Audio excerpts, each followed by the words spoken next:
Hello and welcome to episode number 5 of the Fit Without the Fuss podcast. My name is Luke Melville. I'm an online transformation coach. And as always, I'm joined by sports massage therapist and coach, Darren Carroll. Darren, how are you? Welcome to episode 5. Yeah, episode 5 already. Yeah. Flying through. Literally, absolutely flying through. Our next episode is number 6, which is going to be a live one, which we're both looking forward to, aren't we? Again, any questions you guys have during that live, let us know. In today's episode, we are going to be talking about starting your journey. So if you're someone who still hasn't started yet, whether that's getting in shape, becoming more confident, becoming fitter, stronger, more mobile, more flexible, moving pain-free, whatever it is, this episode is going to massively help you out, even if you've been waiting to start, okay? You could be waiting now for weeks, months, years, even decades, okay? If you can apply one or two of these things that me and Darren are going to mention today, this will change the rest of your life. So I just want to start with, in this episode, going through past experiences. Okay. Now, this is mainly coming through the all or nothing cycle that I've mentioned before. Me and Darren go over this all the time. Darren, I'll start with you. In terms of where you're coming from in terms of the, the therapist sort of aspect and your coaching as well, what are the main sort of barriers of why people are not starting? Why are they just not taking that leap at the start? There's a whole host of reasons. Literally, yeah. Some of us will call it reasons, some of us will call it excuses. Yeah. I think one of the biggest fears, and again, a lot of time it is fear that's holding people back, is a fear of where to start. We've touched on it before. Health and fitness is a huge, huge space to get your head around. We are living in a world of information overload with the internet and social media. And unfortunately, there is a lot of conflicting information where you can be following one person and you start following someone else and they will tell you something contradictory. And that's one of the biggest things, is just the noise and the clutter, which, obviously that was the inspiration for us to actually start this and try and clear through that clutter and almost simplify things. Because I think, as well as there being a lot of information, I think it's been very overcomplicated, unfortunately, for people. Yeah. And I think in terms of the social media, I think that because people are trying to stand out on Instagram, on Facebook, they're then having to, come up with these bold claims just to stand out. And then everyone's making bold claims. And this has left the, the viewer, absolute, in almost a brain fog of mess with all this information. Yeah, I mean, we've seen it. You've probably had some strange results. I've had some strange results that are outlandish.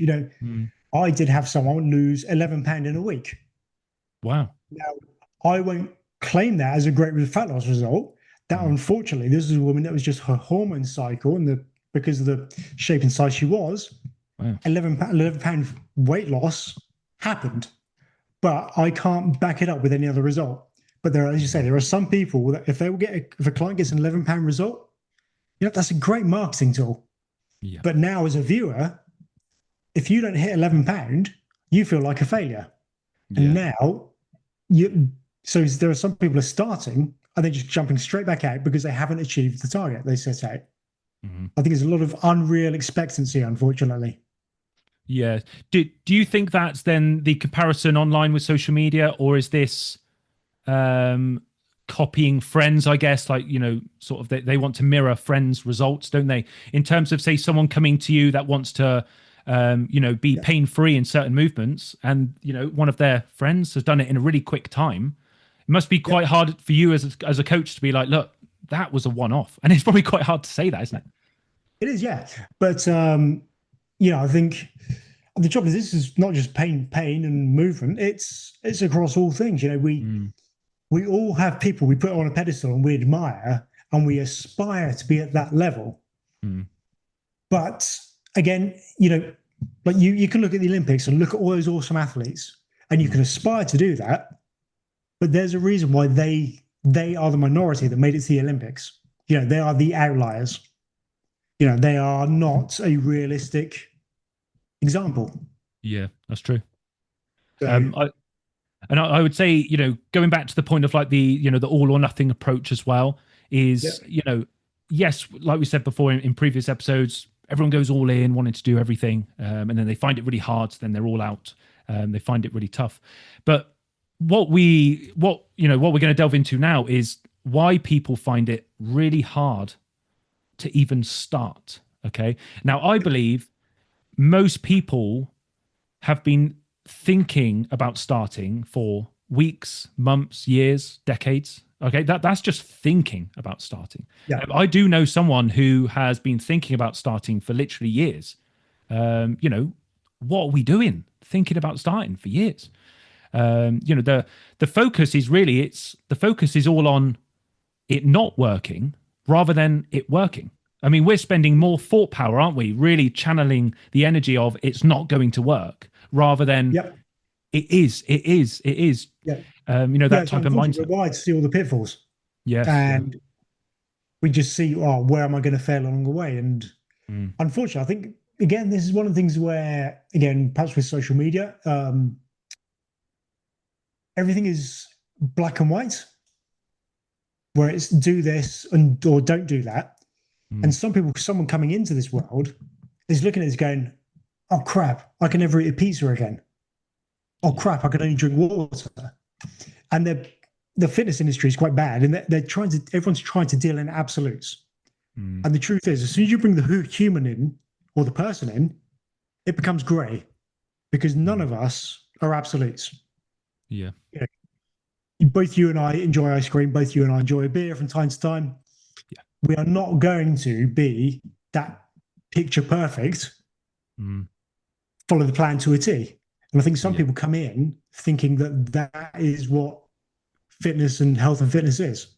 Yeah, absolutely. I think when people struggle as well, they almost want to start off really, with everything. They want to make it almost really hard for themselves because that they then feel that's the way they should feel at the start. When in reality, Yes. it's not. And I think that, it's the way in, the sort of the way that we're sort of wild with that. But I think, ultimately, I think it's your thoughts, your current thoughts, and your past experiences that are ultimately what's holding you back.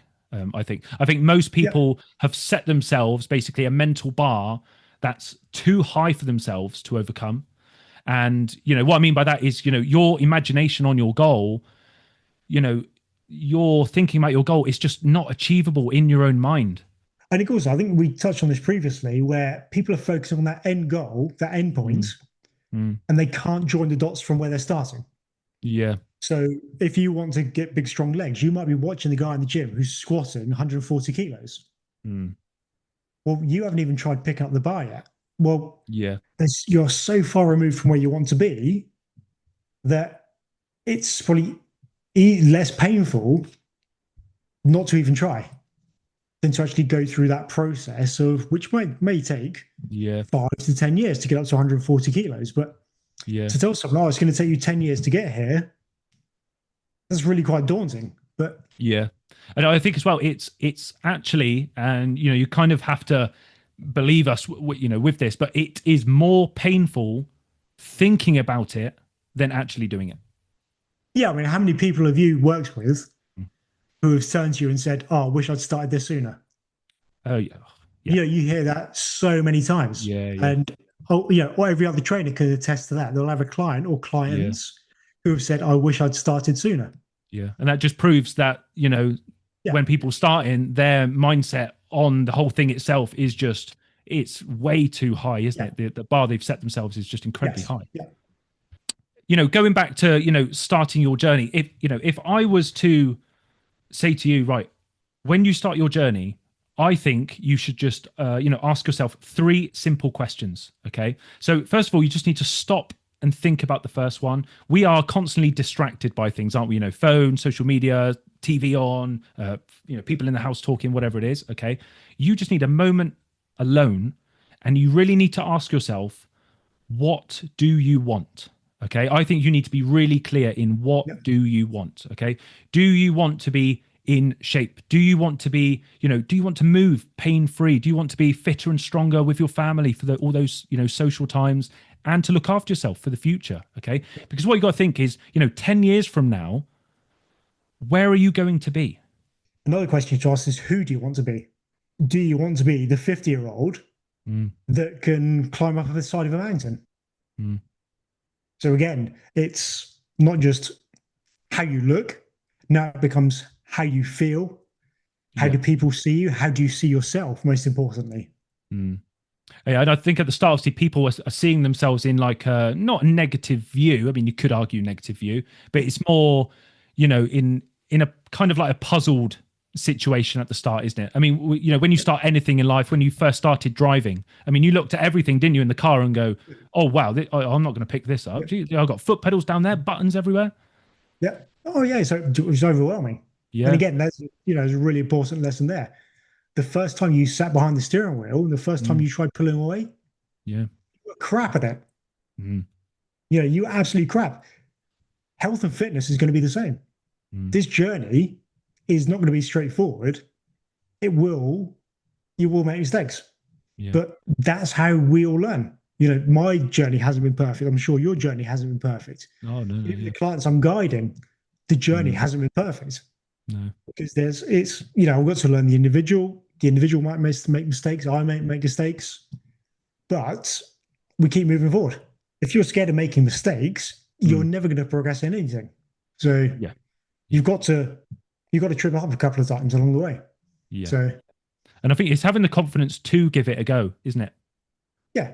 At the start. Not being afraid to fail, or not being afraid to fall and trip up. Not fail.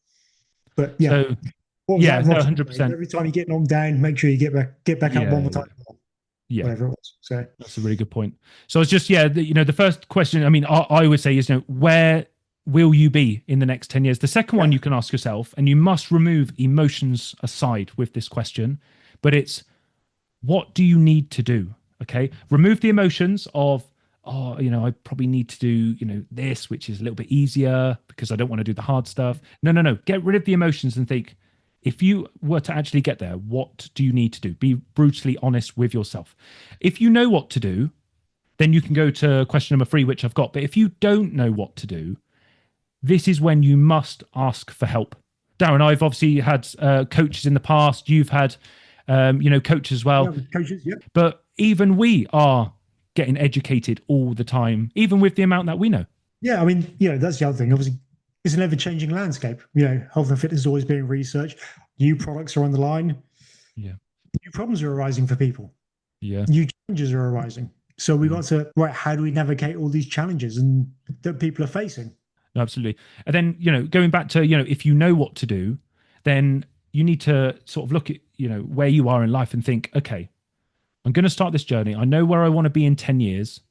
I know what I need to do. But now I need to ask myself, what is the first easy thing I can do? Okay. Keyword there being easy. Okay. Don't pick something hard to do at the start. Okay. Most people pick hard stuff. Why? Why pick hard stuff? I mean, it's insane. Like, I've done it before. You've probably done it before as well. But we always pick the hard stuff first. Why? Pick something that you're good at and it's easy. Get good at that. Just keep consistent with that. Then move on. Okay. Don't pick the hard stuff. What would you say about that, Darren? No, I agree. I think you should pick probably the lowest hanging fruit. Yeah.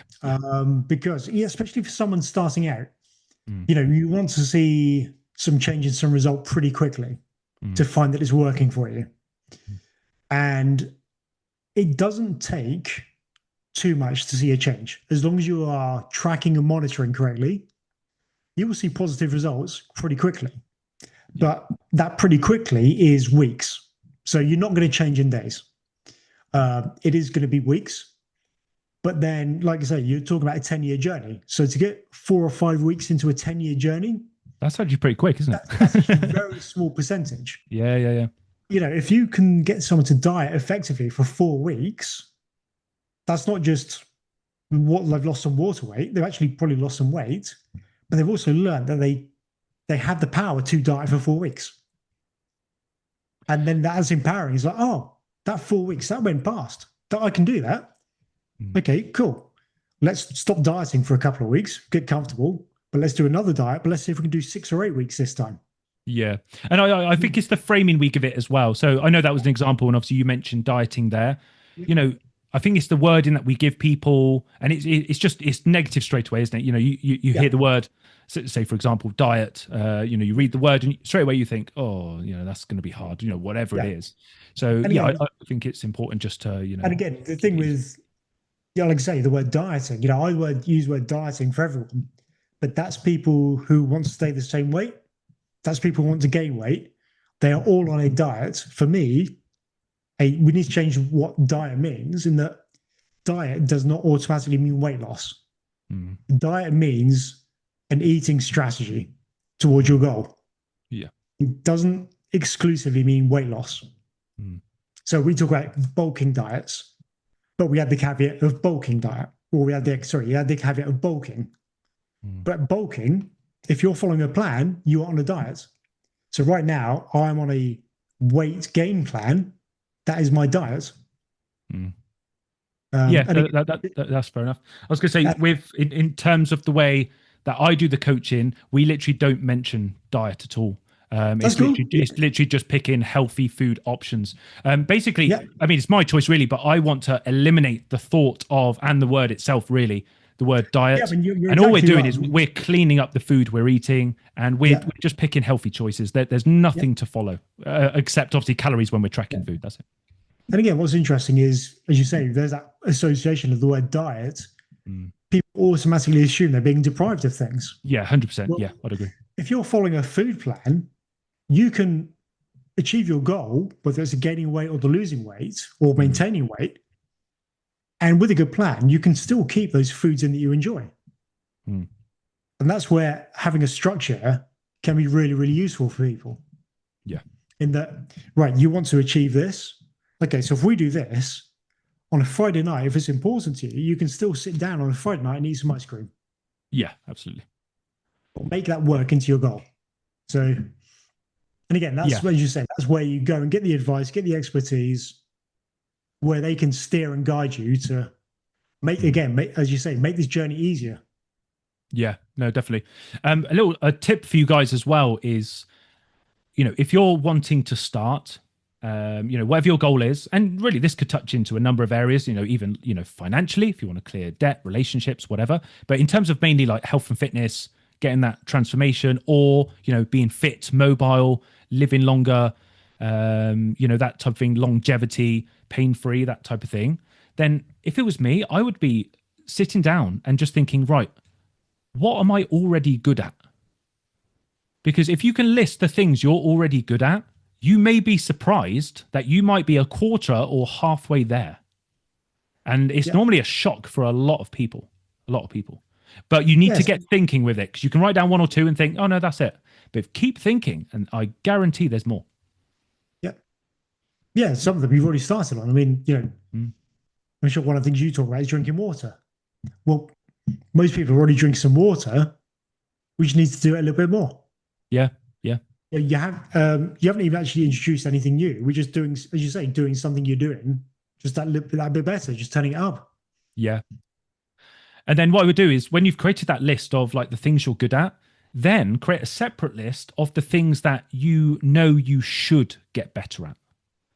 And then what you do is, when you've created an honest list with yourself, you can then pick the easiest one that you reckon you can do. And that's literally how you start. Okay. So say, for example, I was really good at getting consistent gym sessions in, and I was good with water. But then things I wasn't so good at, maybe I wasn't good at getting in protein. I wasn't really getting in enough protein. Maybe my sleep was really bad. So I would look at the protein and sleep and go, which one's the easiest for me? Well, protein I find actually quite hard with my diet, but sleep, I reckon I could go to bed earlier. I reckon I could get in a routine. I'm going to focus on that. And that is how you start. Okay. So create those lists and have a good look and pick the easiest one that you can do to start off with. In terms of like your area, Darren, what would be like some points that you would start people on that, you know, are really basic to start with? So I'm going to focus on building habits. So one you did, you obviously just mentioned getting better at protein consumption. Yes. Well, for a lot of people, if I want to improve their eating habits, I don't sit down with them and go, right, we're going to take out X, Y, and Z. Mm. What I will focus on instead of, right, let's bring your protein up. We can bring that protein up and we hit that to a good standard. Then I'm going to look at something else and go, right, let's bring your fruit and veg up. Let's work on that. And what I'm doing is I'm putting these good habits in. Mm. And if we keep building up these good habits, you actually end up forcing out some of the crap ones by default anyway. Because if I've got someone eating a lot of protein, a lot of fruit and veg, the likelihood of their snacking goes down because I've got them so focused on other things. And I haven't taken anything away from them. I've actually been giving them stuff to do. So we almost lose that negative mindset. Yeah. Or that feeling of deprivation. Yeah, no, definitely. If there's someone watching and they are thinking about increasing their protein, but they find it really hard, what's a very simple and easy way for someone to increase their protein or sort of, fruit and veg, that type of thing, for you, would you say? What are they doing now? When are they hungry? Because chances are we're gonna have a point of hunger through the day. I'm gonna put either my protein or my fruit and veg in that gap. Now it may not be ideal if there's someone with a sweet tooth. It may be right. We're gonna put a protein bar in there. Now, a protein bar wouldn't be my first choice or a go-to choice, but putting that in, I'm at least a little bit closer to where I want them to be. But perhaps in 3, 6, 12 months down the road, when other things are coming together, I may readdress that protein bar and go, right, let's now sort that through a better choice. So again, going back to all or nothing, instead of trying to achieve perfection, I'm just worried about better. Which again is another thing I talk about with all my clients. Let's not worry about the end goal. Let's worry about being better than where we were last week. Yeah, absolutely. So because that is progress. Yeah. Because you're moving closer to who you want to be, and the who you want to be, what habits do they have and what are they doing day in, day out? Let's just work towards those just a little bit at a time. Yeah. And in terms of like the rehab as well, like you mentioned the last couple of episodes, when you're getting people to squat, it's just simple, isn't it? And like the hip hinge you mentioned last week as well in the episode, again, with the exercise, if you're new to the gym, it's just starting off with really almost easy, effortless stuff, isn't it, really? Yeah, absolutely. Yeah, I mean, go and, everyone will tell you, using the barbell or doing the compounds is better. But if you're new to this stuff, go and do the machines. You feel safe, you can get some confidence, you can get used to being in the gym. Yeah. That is a huge leap for some people. So just go to the gym and be comfortable in that environment and feel safe and feel welcome. Yeah. And then you are exercising. The fact you are exercising is one huge step closer to where you want to be. Yes, we can worry about doing better exercises, but across the 10-year journey, we can worry about that later. Yeah. Let's worry about being consistently just turning up. Yeah, no, absolutely. On average, when sort of people start, obviously, usually, especially personal trainers in gyms as well. What are the most sort of common ways, or what are the most common reasons why people, in terms of like a gym personal training sense, when people go to the gym, what are the most common reasons for you why they want to go into the gym itself? And then I'll go over mine in a second when I was a PT. So typically, they want to lose weight. They want to look better. I think they talk about being healthy, but I think most people want to look better for self-confidence mainly. Yeah. Yeah, they just want to feel more confident in themselves or be more sure of themselves. I think that's if we really got into it, that's what it comes down to in most cases. It does. Yeah, I was going to say that it's literally the confidence levels, because then that elevates everything else in life, and then you're pretty much a new confident person, and you do become a slightly different, person, because you are more confident. You don't hesitate anymore. You know what you're doing. You're surrounding yourself with different people that's similar to you now, because you're in the gym, and that type of thing. So the fitness and health kind of social media, like you said earlier, it is very like you watch one thing, and you watch another and it's very up and down. But when you go to these gyms, especially like the one that you're at, Darren, people are really friendly. You get to know everyone. Everyone's trying to achieve a goal. And you're just like, when you zoom out, you're all in it together trying to get in shape, aren't you? And that's it. It's really nice in that everyone wants everyone to get better.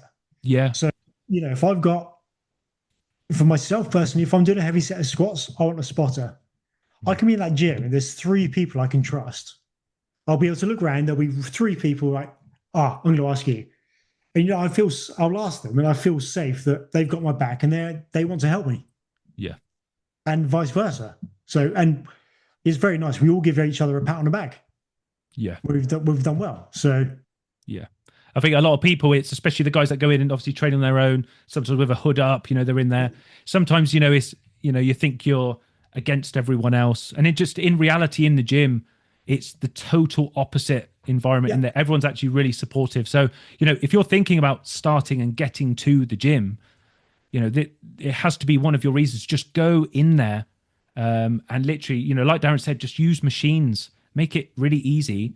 And, a little tip I used to give people as well when first starting out in the gym was, message friends and family. See if you can go with a friend first, if you don't have that much confidence. And once, you go with a friend a few times, you start to pick things up very quickly. And then in the end, you feel like, I might actually go myself. And then when you go yourself, just make sure you have a little plan, okay? Because you don't want to be the guys that go into a gym and then they look around and go, oh, every machine's busy. I don't know what to do. Okay. Because ultimately the guys that are not confident, they don't have a plan. They don't know what they're doing. So if you've got a little list of exercise like machines that you're going to do, have that, go in, and you'll be really confident because you know exactly what you're going to do. As soon as you walk in, you're going over to that machine and you're confident from the get-go. If someone's on that machine, you can go straight down to the next exercise, and that just brings up the confidence. So again, it's all these little tips, isn't it, when you're first starting out? Another one I like is, if you're new in the gym and you're not too sure, go and speak to one of the bigger guys or girls in there. Yeah. Yeah, become friends with them. Yeah. They've been where you are now. So they've had that experience, and you go and chat to them, they're going to love being able to help someone and pass that knowledge on, pass their experience on. And that is huge because you've broken down a barrier. You've now made a friend.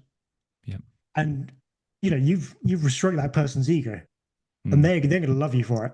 So you will make a friend for life. I mean, when you're in the gym, Darren, and someone comes up to you and goes, Darren, can I ask you a quick question? You're like, you're in your zone, aren't you? Yeah.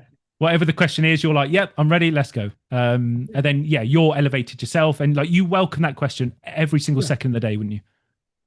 Yeah, of course. Yeah. I mean, again, it's just, I want to see everyone get better. So, if I can help you get better, that's going to be reciprocated back to me at some point. Yeah. Because you would have learned their process. Yeah. Yeah. So, and it's just, most gyms are very healthy, friendly environments. Yeah. Which is what's so good about them. So, yeah. No, I think it's really good. So we've touched on kind of like a little bit of the mental side. We've touched on a couple of questions that you should ask yourself.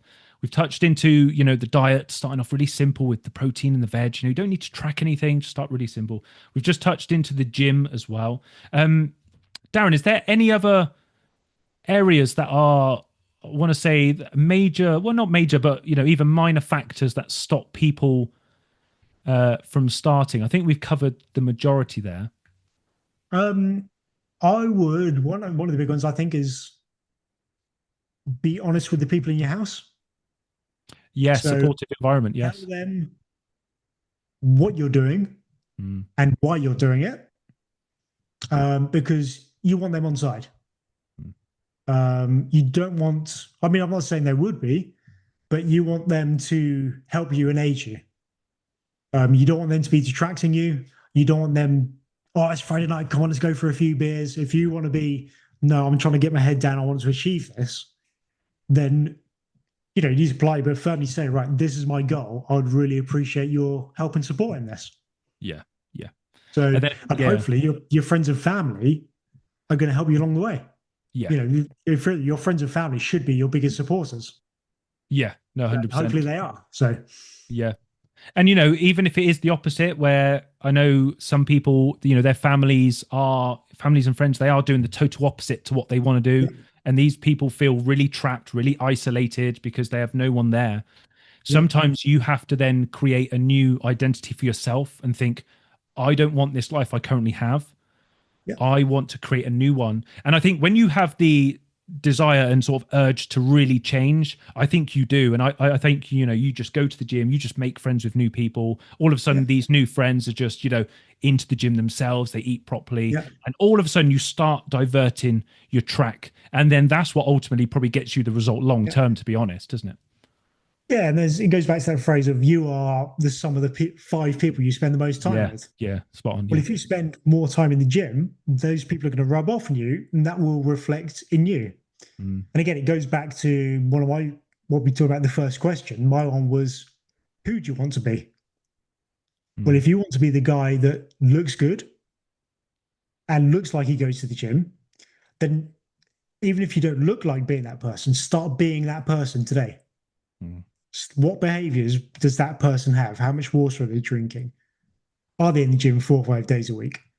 Are they avoiding beers on a Friday night or choosing to, be a bit smarter about Friday nights? Yeah. Just make sure you start slowly with all that stuff. Yeah. No, absolutely. So again, just going through a couple of tips to you guys. You don't need to start off with 3-5 sessions a week, whatever it is. Just start off with one. Okay. If you really struggle, start off with one. If it's, super nervous to get in the gym, start by working out at home. Okay. Or there are PTs out there that have private 1-to-1 studios as well. Sometimes actually, depending on the gym. Yeah. Sometimes, certain gym times can be quiet. Anyway, in terms of diet, protein in each meal, just start off with 1 or 2 meals. You don't need to do every meal. Fruit and veg the same. Water, see if you can complete 1 day of drinking 2 liters of water. Okay. For most people, drinking 2 liters of water in 1 day is actually a challenge. Okay. Now it sounds easy because you've probably watched a lot of videos online. Water doesn't really come up anymore because it should be something that you should be doing anyway, but try it. For some people it's hard. There's a lot of like fizzy sweet drinks out there, especially for, the kids that are growing up now. For them to have a sip on water, it's like, oh, what the hell is this? This tastes like, this tastes like air. And it's just one of those things. So again, can you drink 2 liters of water? Can you start to think about the snacks you're eating? Can you eliminate some of those? And sleep as well. Can you say to yourself, right, next week, I'm going to see if I can get just 1 or 2 good nights sleep. And again, if you can do that, that will probably change your week, literally. Darren, any sort of last words or tips regarding sort of starting your journey? Yeah, I mean, there's I think we've covered it. Essentially, start small. Yeah. Pick some habits you want to form. I mean, there could be a lot. You might list 10 habits you need to form to become the person you want to be, but focus on 1 or 2. And I will focus on, with my clients, we focus on 1 or 2 habits. And it's right, let's just focus on these 2 for 28 days. Once we've done it for 28 days, it probably is a habit by this point. Now it's a habit and it's an automatic action, but it's not such conscious thought. Then we can add the next one or the next 2. And again, is that avoiding the all or nothing, is not trying to do too many things because otherwise there is that overwhelm. Yeah. So again, it will be something as simple as, right, if you just want to get in the gym, just do that for a month. Don't worry about anything else. Just get in the gym regularly for that 4 weeks. Once you've ticked that box, then worry about that next habit. Because again, for most of the people you and I are working with, we work with lifetime goals. We don't have a deadline as such. So therefore, we can be a little bit more methodical and we can take our time about building the habits, just adding in these small layers and slowly transitioning from who you are to who you want to be. But take those small steps. Yeah, no, definitely. Yeah, that was really well said. We'll leave it there, but I just want to just finish up actually just before we wrap up. I'm just going to answer one of your questions actually that you guys asked. I think it was in episode 3, I want to say, Darren. So yeah, the question was, we had it in the comment section. This will be for you, Darren. So how do you achieve a 10K run in 7 months for a beginner runner? Wow. Okay, that's cool. So one of the things with running is it isn't just your heart and lungs. You have to be measuring and tracking, are you physically strong enough? And what I mean by that is when you go for a run, are you in pain and sore through the muscles and so forth after? So we need to track and measure that. So a nice place to start would be a couch to 5K plan. Okay. Now, there are a couple of months, that gets you halfway there. Now, with the couch to 5K, it is designed for beginners. And one of the things I want you to do is, if you do it, is follow the plan. Don't leap ahead. So the first couple of weeks are, for a lot of people, really quite easy. Now, that is by design. So a lot of people, they'll do the first 2 weeks. It's too easy, and they will leap weeks ahead. Well, again, what's happened is because you've leapt ahead of your plan, you haven't allowed the body to adjust and adapt. So stick to the plan. And then once you get to that 5K, then at that point, once you're comfortable with 5Ks, then start looking at that 10K plan. So you use the 5K to build yourself a foundation of running. Nice. Once you've got that in place, then, like I say, start looking for those 10K plans. And again, there's some of those where you can do 10K in 10 weeks, 10K in 20 weeks. Oh, okay. There are lots out there. Yeah. But again, with those plans, also note that they are undulating. So, for example, they're not 5K, 6K, 7K, 8K, 9K, 10K. It might be 5K, 6K, 5K, 7K, 5K, 8K. Follow the plan, because I know a lot of people who are trying to run and they're progressively doing this, but they'll hit a ceiling and they'll hit that ceiling and things go to shit because they get injured, because they haven't dropped off and then peaked up again. Yeah. So don't feel you have to be constantly increasing that distance. If a plan feels like it's telling you to go backwards, do it. Because that time you go backwards is when you're getting stronger. So it's the same within the gym. You might go and do 10 sets of squats at 100 kilos. Yeah. You've made yourself weaker in that workout. But what you've done is you've stimulated the body to change. So it's then that few days off is when you're getting stronger. Then when you go back to the gym, you are stronger. And the same with running. You do a 7K, but then you intentionally come down to 5, let the body rest, let the body adapt. Now you're better equipped to go and do 8K. So find a solid plan that fits your timeline and go with that. Is 7 months definitely achievable as well from a beginner to 10K? Definitely achievable? Yeah. Yep. But I would say use the 7 months. Use the full 7 months. Yeah. Don't try and hurry up. No. Because if you are going from beginner, we do want you to get stronger as well as fitter. So again, make sure your calves get stronger, your Achilles get stronger, the underside of your foot is stronger and can tolerate running for 3K or whatever it is. Yes. Yeah. So build up your physical ability in every aspect. Yeah. I was going to say, with some running plans, they normally get you to, depending on how you do them, some of them get you to run probably 2-3 times a week, but they rarely get you to run once a week, don't they? Yep. And again, certainly with some, they actually get you running 4 times a week, which I'm not a fan of. I prefer 3. I take it she enjoys it then, the running? Yeah, this is just lots of running plans I've seen. Particularly for marathons, it's 4. Oh, okay, interesting. There is science around going for a run just to help and aid your recovery.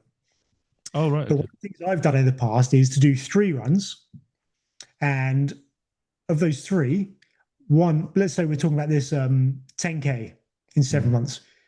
One will be, right, go for a 3K run, just run 3K, nice and comfortable, nice and relaxed, but time it, see how you do. That might be Monday. Then on Wednesday, I might go and do some speed work. So that's either being on a treadmill or on a track. And that might be, right, I want you to run fast for a minute, walk for a minute, run for a minute, walk for a minute. And what I'm doing with that one, I'm saying you can do 5 or maybe 6 rounds of that. In that one, because I'm making you run fast, I'm actually building your strength. So your legs are getting stronger, you're getting stronger muscularly. We're building that ability to absorb impact through the joints and through the tendons. And then a third run might be, say on a Saturday or Sunday when there's a bit more time, now I'm going to focus on distance. So I might say, right, go and do 5K. Still time it, but the goal is 5K. Don't worry about how fast you are, just go and get that distance. Yeah. So we break it up. On a Monday, we're testing where are we at. On the Wednesday, we're doing the speed work, we're focusing on your strength. On the Saturday, Sunday, we're doing the longer distance and focusing on your endurance. Fine. But what I'm doing is I'm breaking them up into separate workouts. So each run has a separate goal. I'm not going to try and get fitter and stronger in the same run. Because I think that's where some people get it wrong. They're trying to do too many things at once. Yeah. I was going to say, with the couch to 5K, obviously I take you know the program well. How many times do you start running on the couch to 5K? How many times per week is that? I haven't looked at it in a while. I think it might be 2 to 3. 2 to 3. Okay. Yep. But yeah, it is probably the best one that starts really gently. And it does get someone out there and moving. So if you're not someone who's used to moving, that is a great place to start. If you were clever as well, could you mimic the continuation of the couch to 5K to 10K, the way the progression works? Could you continue that? Theoretically, yeah. Yeah. I mean, I don't know how it progresses, but could you continue that all the way to 10K if you wanted to? Yeah, I mean, it's all they're doing is essentially playing with intervals. And it's just an interval pattern. But again, by the time someone is up to continuously running 5K, probably intervals are not the way forward in terms of a distance run. But again, this is where I've broken my training plan up for now, where I'm doing intervals with the speed work and then doing some separate endurance work. Right. Okay. So if this person, for example, can already run, say, 5K, is it worth just doing a normal run, then sort of a slow pace, low distance one, and just repeat the 2 a week, say, to start with or something? Yep. Yeah. Okay. Yeah. But again, when you say you do the weekend run, that 5K, you might add just 500 meters or less. Particularly if we've got 7 months to build up to 10K. That's a long time, isn't it? Yeah. I would really take my time over it. Yeah. Because the longer you can take your time over it, the less we try and progress, the easier it is for the body to adapt and keep up. Yeah. In terms of recovery, isn't it? It would just adapt. Yeah. A lot of people are trying to do too much too quickly. And you can do it once or twice, but the third time you're going to struggle. So particularly around rehab, and when I give people rehabilitation plans to work on at home, I might give them exercises to do every day. But one of the caveats of it is you do this exercise, but at the end of it, I want you to feel like tomorrow you can do better.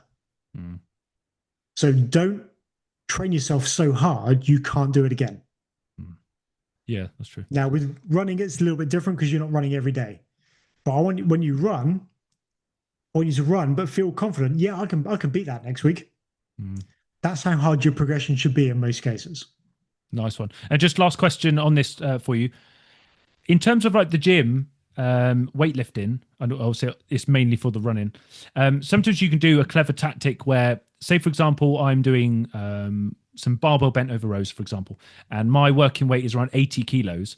Sometimes, and say I got around 8 reps, sometimes if you go up to 90 or 100 and you just do 1 or 2 for that heavy activation, when you go back to the 80 or working set, it feels lighter. You feel ready to go.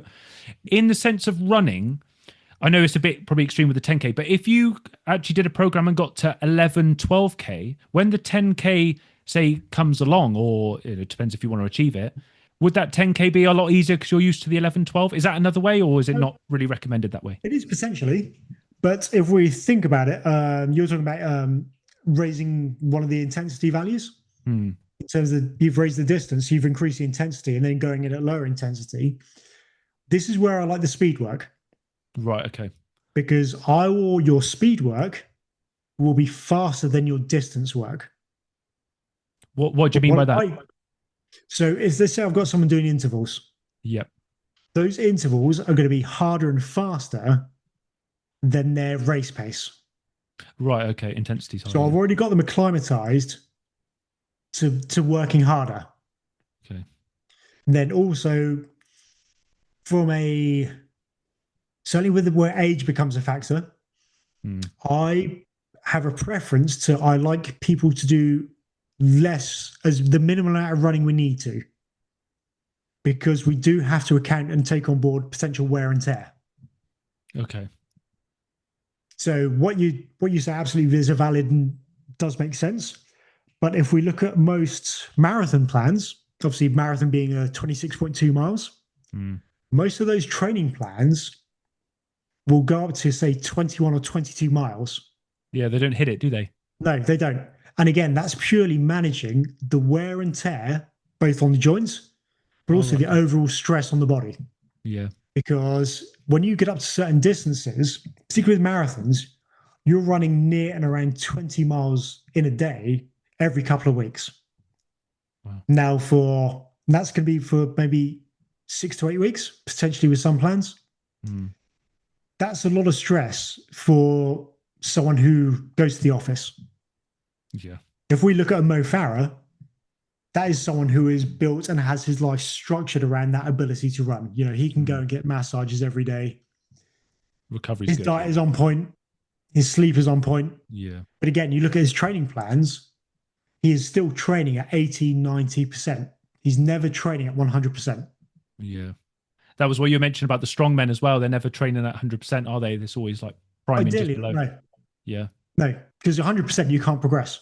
Yeah, yeah. Just the max or limit. it's very difficult to. So yeah. No, that's really interesting. Yeah. Yeah, nice one, Darren, on that. Hopefully that's answered your question on the 10K run in 7 months. So yeah, let us know, obviously, how you get on. So yeah, that's all from us in this episode. Links to our social media and websites are in the description below, so make sure you check that out. If you've made it this far into the video, please drop a like on the video. Me and Darren would both really appreciate that. Subscribe if you haven't already, and we'll both see you in the next one. Take care. Thanks a lot.